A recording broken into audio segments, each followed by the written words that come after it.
ઝઘડિયાની police લાજવાને બદલે ગાજી રહી છે, ચૈતર વસાવા. પોલીસે શરૂઆતના 5 દિવસ સુધી ફરિયાદ નોંધી નહીં, ચૈતર વસાવા. ગઈકાલે ચૂંટણીનું રિઝલ્ટ આવ્યું અને આજે મારા પર 3 ફેર કરી, ચૈતર વસાવા.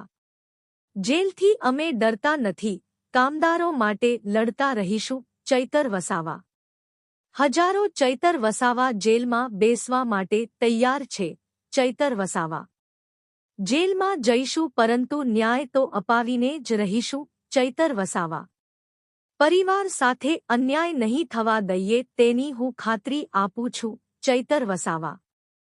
કોઈ મૃત્યુ પામે તો પ્રાથમિક તારણ મુજબ કંપની પર ફીર કરવી પડે, જવાબદારો સામે કાર્યવાહી કરવી પડે, પરંતુ પોલીસે આવી કોઈ કાર્યવાહી કરી નહીં, ચૈતર વસાવા. વંડે વડોદરા ન્યૂઝ. નમસ્કાર. તપાસ કરીને એમના પર યોગ્ય કાર્યવાહી કરવાની જોગવાઈ હોય છે, જે પોલીસ પ્રશાસન દ્વારા કરવામાં આવેલ નથી.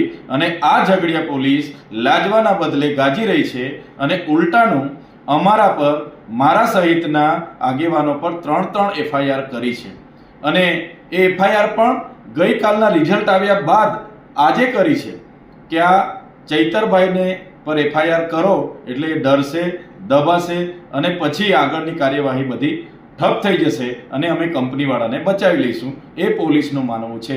ત્યારે અમે પોલીસના એ અધિકારીઓને કહેવા માંગીએ છીએ, તમારી આવી ખોટી FIRઓથી, તમારી જેલોથી અમે ડરવાવાળા લોકો નથી.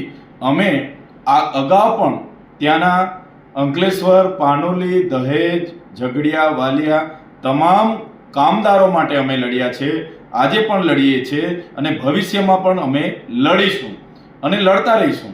અને જનતા ખૂબ સારી રીતે જાણે છે, જાગૃત છે. તમામ કામદારોને પણ ખબર છે કે આમાં શું ઘટના ઘટી છે.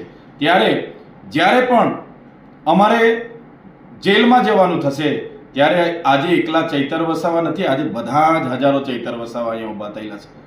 હજારો ચૈતર વસાવા જેલમાં બેસવા માટે તૈયાર છે. અને અમે આવનારા દિવસોમાં તમામ કામદારોને પણ અપીલ કરીશું અને જ્યારે પણ અમારે જેલમાં જવું પડશે પૂરી તૈયારી સાથે જેલમાં જઈશું, જેલ પણ બેઠીશું. પણ અમારું કામ જે કામદારોને ન્યાય આપવાનું છે એ ન્યાય અમે આપીને રહીશું. આ 16 પરિવારના લોકોને ન્યાય આપવાનું કામ અમારું છે, એ ન્યાય અપાવીને રહીશું. એમની સાથે ક્યાંય અન્યાય નહીં થવા દઈએ, એમના પરિવારો સાથે અન્યાય નહીં થવા દઈએ, એની અમે ખાતરી આપીએ છીએ.